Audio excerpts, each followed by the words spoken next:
নমস্কার, আপনারা দেখছেন সময় কলকাতা। সময় নিউজ নিয়ে আপনাদের সঙ্গে আমি অঙ্কিতা। চোখ রাখবো বিস্তারিত খবরে।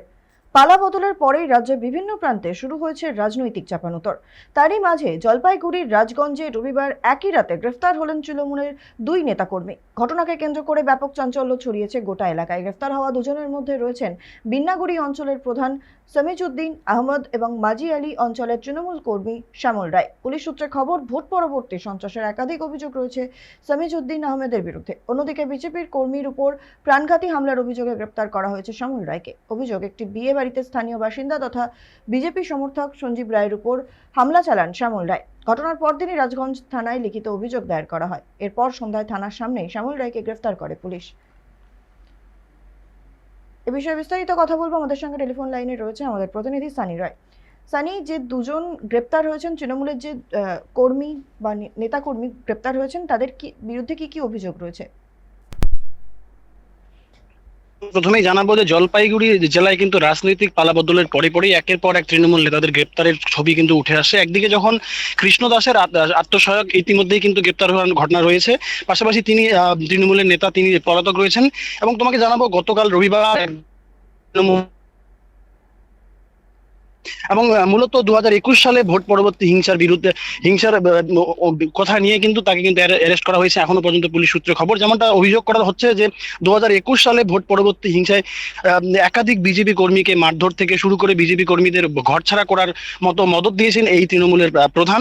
পাশাপাশি এই গোটা ঘটনা তদন্ত করতে গিয়ে জলপাইগুড়ি সাংসদ ডক্টর জয়ন্ত কুমার রায় যখন এই পরিবারগুলিকে নিয়ে আসার চেষ্টা চালান, সেখানে গিয়েও কিন্তু দেখা যে অভিযোগটা তোলা হয়েছিল যে সেখানেও সাংসদের উপরে কিন্তু প্রাণঘাতী হামলার অভিযোগ ছিল এই তৃণমূলের নেতা তথা তৃণমূলের প্রধানের বিরুদ্ধে। এবং তারপরেই কিন্তু রাজ্যে পালাবদলের পরেই পুলিশ সেই পুরনো কেস আবারও রিওপেন করে এবং তারপর গতকাল রাতেই কিন্তু ভোরের আলো থানার তত্ত্বাবধানে তার বাড়ি থেকে তাকে গ্রেপ্তার করা হয়। এবং আজ যেমনটা জানানো হয়েছে পুলিশ সূত্রে যে আজ তাকে জলপাইগুড়ি জেলা আদালতে তোলা হবে। পাশাপাশি তোমাকে জানাবো, এই শ্যামল রায়ের বিরুদ্ধে যে অভিযোগটা তোলা হচ্ছে, তিনি কিন্তু তৃণমূলের একজন কর্মী সমর্থক এবং তার যে পাশের যে প্রতিবেশী, সেই প্রতিবেশী বিজেপি সমর্থক হয়ে কিন্তু দীর্ঘদিন ধরে তার বাড়ির উপরে একাধিকবার হামলা চালিয়েছিল এবং ভোটের যে ফলাফল ঘোষণা অর্থাৎ 4 তারিখে কিন্তু তাকে প্রাণে মারারও হুমকি দিয়েছিল, এমনটা অভিযোগ করা হয়েছে। এবং এই অভিযোগ পাওয়া মাত্রই কিন্তু রাজগঞ্জ থানার যে পুলিশ তাকে গতকাল রাতে তাকে গ্রেপ্তার করে এবং এখনো পর্যন্ত যেমনটা জানানো হচ্ছে যে আজকে তাকেও কিন্তু জলপাইগুড়ি জেলা আদালতে তোলা হবে। অর্থাৎ বাড়ির 300 মিটার দূরত্বে যখন তিনি তার পরিবারের জনের সঙ্গে একটি অনুষ্ঠান বাড়িতে যান, সেই সময় আসার সময় তার উপরে কিন্তু প্রাণঘাতী হামলা চালানো হয় এবং রীতিমতো তাকে প্রাণে মেরে ফেলার একটা চেষ্টা করা হয় বলে কিন্তু অভিযোগ করা হয়। এবং অভিযোগ পাওয়ার মাত্রই সন্ধ্যাবেলাতেই কিন্তু পুলিশ তাকে গ্রেপ্তার করে। এই সব মিলিয়ে একদিকে তৃণমূলের প্রধান, অন্যদিকে তৃণমূলের কর্মী সমর্থক, অর্থাৎ জলপাইগুড়ির এই রাজগঞ্জ বিধানসভা কিন্তু এই মুহূর্তে তপ্ত রয়েছে।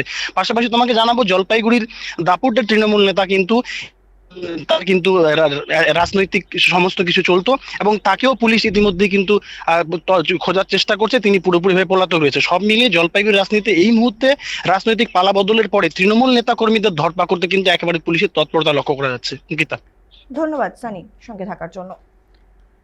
জলপাইগুড়ির রাজগঞ্জে রবিবার একই রাতে গ্রেফতার হলেন তৃণমূলের দুই নেতাকর্মী। ঘটনাকে কেন্দ্র করে ব্যাপক চাঞ্চল্য ছড়িয়েছে গোটা এলাকায়। গ্রেফতার হওয়া দুজনের মধ্যে রয়েছেন বিন্নাগুড়ি অঞ্চলের প্রধান সামিজউদ্দিন আহমদ এবং মাঝিয়ারি অঞ্চলের তৃণমূল কর্মী শ্যামল রায়। পুলিশ সূত্রে খবর, ভোট পরবর্তী সন্ত্রাসের একাধিক অভিযোগ রয়েছে সামিজউদ্দিন আহমেদের বিরুদ্ধে। অন্যদিকে বিজেপি কর্মীর ওপর প্রাণঘাতী হামলার অভিযোগে গ্রেপ্তার করা হয়েছে শ্যামল রায়কে। অভিযোগ, একটি বিয়ে বাড়িতে স্থানীয় বাসিন্দা তথা বিজেপি সমর্থক সঞ্জীব রায়ের উপর হামলা চালান শ্যামল রায়। ঘটনার পর তিনি রাজগঞ্জ থানায় লিখিত অভিযোগ দায়ের করা হয়।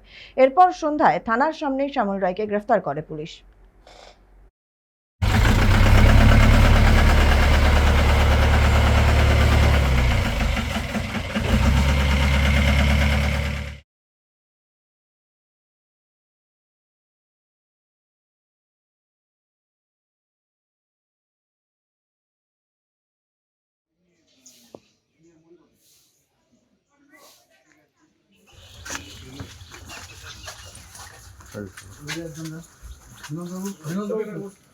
थोड़ा